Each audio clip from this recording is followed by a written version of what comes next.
হেঁচকি বা হিকাপ হলে কি করবেন? 1 মিনিটেই সমাধান, ওষুধ ছাড়া। যেমন হঠাৎ করে আপনার হেঁচকি হলো, তখন কি করবেন? আপনি লম্বা করে শ্বাস নেবেন।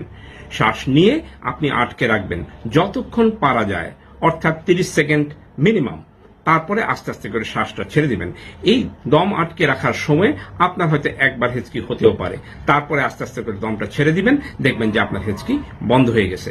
যদি দেখা যায় প্রথমবারে যদি এটা সলিউশন না হয়, এই জিনিসটা, এই প্রসিডিওরটা আপনি আবার রিপিট করবেন, দেখবেন আপনার হেঁচকি সমস্যার সমাধান হয়ে গেছে। যেমন দেখে নিন, এইভাবে লম্বা করে শ্বাস নেবেন,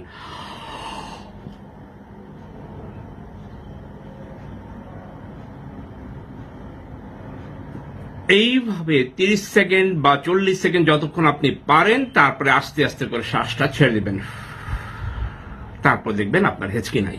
ধন্যবাদ।